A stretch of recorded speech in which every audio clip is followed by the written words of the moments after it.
नमस्ते विद्यार्थियों। आज हम 12वीं कक्षा की साहित्य गौरव पुस्तक से आधुनिक कविता की चौथी रचना कुंवर नारायण की प्रसिद्ध कविता एक वृक्ष की हत्या के बारे में जानेंगे। आइए इस कविता के अर्थ, भावना और संदेश को सरल भाषा में समझते हैं। क्या आपने कभी किसी पेड़ को दोस्त की तरह महसूस किया है? वही जो आपके घर के बाहर खड़ा रहता है, धूप, बारिश, सर्दी सब कुछ सहता हुआ, लेकिन एक दिन जब आप लौटते हैं तो वो गायब होता है। यही दर्द, यही संवेदना कुंवर नारायण की कविता एक वृक्ष की हत्या में जीवित हो उठती है। आज हम इस कविता का सरल अर्थ और उसका गहरा संदेश समझेंगे। चलिए इस भावनात्मक सफर की शुरुआत करते हैं। कुंवर नारायण का जन्म 19 सितंबर 1927 फैजाबाद, उत्तर प्रदेश, भारत। मृत्यु 15 नवंबर 2017। पेशा कवि, लेखक। भाषा हिंदी। राष्ट्रीयता भारतीय। काल आधुनिक काल। विधा गद्य और पद्य। विषय कविता, खंड काव्य, कहानी, समीक्षा। आंदोलन नई कविता। उल्लेखनीय काम चक्रव्यूह, आत्मजयी, वाजश्रवा के बहाने। कुंवर नारायण का रचनात्मक विशेषताएं। उनकी रचनाशीलता में इतिहास व मिथक के माध्यम से वर्तमान को देखने की विशिष्ट दृष्टि है। उनका रचना संसार व्यापक और जटिल है, इसे एक नाम देना संभव नहीं। मूल विधा कविता है, लेकिन उन्होंने कहानी, लेख, समीक्षा, सिनेमा, रंगमंच और अन्य कलाओं पर भी लिखा। उनके लेखन में सहज संप्रेषणीयता और साथ ही प्रयोग धर्मिता दिखाई देती है। उनकी रचनाओं का कई भारतीय और विदेशी भाषाओं में अनुवाद किया गया है। तनाव पत्रिका के लिए उन्होंने कवाफी और ब्रोर्खेस की कविताओं का अनुवाद भी किया। उन्होंने 1950 में काव्य लेखन प्रारंभ किया। कुंवर नारायण का प्रकाशित कृतियां। कविता संग्रह चक्रव्यूह 1956, तीसरा सप्तक 1959, परिवेश हम तुम 1961, अपने सामने 1979, कोई दूसरा नहीं 1993, इन दिनों 2002, हाशिए के बहाने 2009, कविता के बहाने 1993। खंड काव्य आत्मजयी 1965 और वाजश्रवा के बहाने 2008। कहानी संग्रह आकारों के आसपास 1973। समीक्षा विचार आज और आज से पहले 1998, मेरे साक्षात्कार 1999, साहित्य के कुछ अंतर विषयक संदर्भ 2003। संकलन कुंवर नारायण संसार, चुने हुए लेखों का संग्रह 2002। कुंवर नारायण उपस्थिति, चुने हुए लेखों का संग्रह 2002। कुंवर नारायण चुनी हुई कविताएं 2007। कुंवर नारायण प्रतिनिधि कविताएं 2008। पुरस्कार सम्मान कुंवर नारायण को वर्ष 2005 के ज्ञानपीठ पुरस्कार से सम्मानित किया गया। 6 अक्टूबर को राष्ट्रपति प्रतिभा पाटिल ने उन्हें देश के सबसे बड़े साहित्यिक सम्मान से सम्मानित किया। ज्ञानपीठ के अलावा कुंवर नारायण को साहित्य अकादमी पुरस्कार, व्यास सम्मान, कुमार आशान पुरस्कार, प्रेमचंद पुरस्कार, राष्ट्रीय कबीर सम्मान, शलाका सम्मान, मेडल ऑफ वॉर्सॉ यूनिवर्सिटी, पोलैंड और रोम के अंतर्राष्ट्रीय प्रीमियो फेरेनिया सम्मान और 2009 में पद्म भूषण सम्मान से सम्मानित किया गया। एक वृक्ष की हत्या कविता का आशय। इस कविता में कवि कुंवर नारायण एक पेड़ के लिए अपनी भावना और दुख व्यक्त करते हैं। कवि बचपन से जिस पेड़ को देखते आए थे, वो उनके लिए सिर्फ पेड़ नहीं था, बल्कि एक दोस्त जैसा था। जब वो पेड़ काट दिया जाता है, तो कवि को ऐसा लगता है जैसे उनका कोई अपना खो गया हो। पेड़ से जुड़ी सारी यादें उन्हें बार बार याद आती हैं।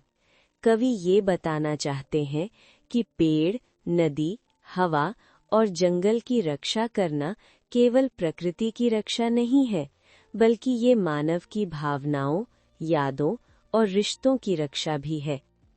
प्रस्तुत कविता में कुंवर नारायण ने वृक्षों के प्रति अपनी संवेदना जताई है। कवि वृक्ष को दोस्त के रूप में देखते हैं। मानवीय भावनाओं को यहाँ देखा जा सकता है। अब की घर लौटा तो देखा वह नहीं था, वही बूढ़ा चौकीदार वृक्ष जो हमेशा मिलता था घर के दरवाजे पर तैनात। पुराने चमड़े का बना उसका शरीर, वही सख्त जान, झुर्रियोंदार खुरदुरा तना, मैला कुचैला, राइफल सी एक सूखी डाल, एक पगड़ी फूल पत्तीदार, पांवों में फटा पुराना जूता, चरमराता लेकिन अक्खड़ बलबूता। कवि कहता है कि जब वो इस बार अपने घर वापस आया, तो उसने देखा कि घर के दरवाजे पर खड़ा रहने वाला बूढ़ा चौकीदार जैसा वृक्ष अब वहां नहीं था।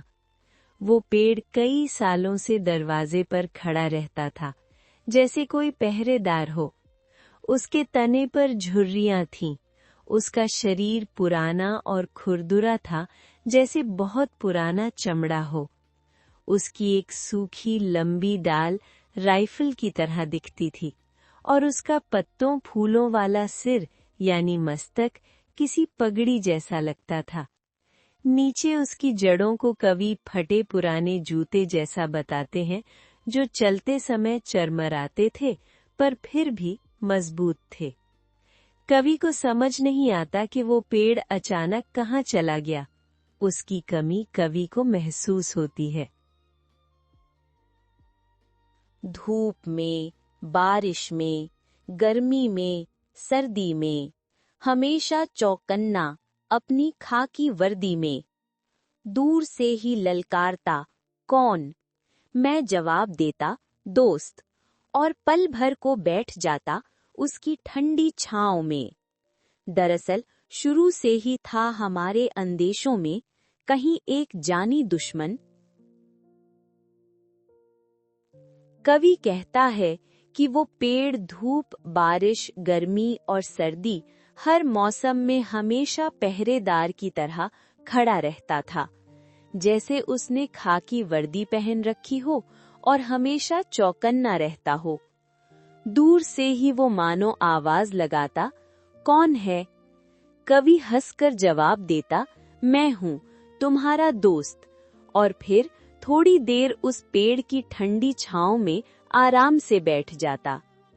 कवि कह रहा है कि उसे हमेशा लगता था कि किसी न किसी दिन इस पेड़ के लिए कोई खतरा जरूर आएगा, जैसे उसका कोई जानी दुश्मन हो और उसे उससे बचाना चाहिए। कि घर को बचाना है लुटेरों से, शहर को बचाना है नादिरों से, देश को बचाना है देश के दुश्मनों से, बचाना है नदियों को नाला हो जाने से, हवा को धुआं हो जाने से, खाने को जहर हो जाने से, बचाना है जंगल को मरुस्थल हो जाने से, बचाना है मनुष्य को जंगल हो जाने से। कवि कहता है कि हमें अपना घर लुटेरों से बचाना है, अपने शहर को बुरे लोगों से बचाना है और अपने देश को उसके दुश्मनों से सुरक्षित रखना है। हमें ये भी ध्यान रखना है कि नदियां गंदे नालों में न बदल जाएं, हवा जहरीला धुआं न बन जाए, हमारा खाना जहर न बन जाए, जंगल सूख कर मरुस्थल न बन जाए, और सबसे जरूरी मनुष्य खुद ही इतना बुरा ना हो जाए कि जंगल जैसा यानी निर्दयी असंवेदनशील बन जाए। कवि का संदेश है कि प्रकृति, पर्यावरण और इंसानियत तीनों की रक्षा जरूरी है। कठिन शब्दार्थ।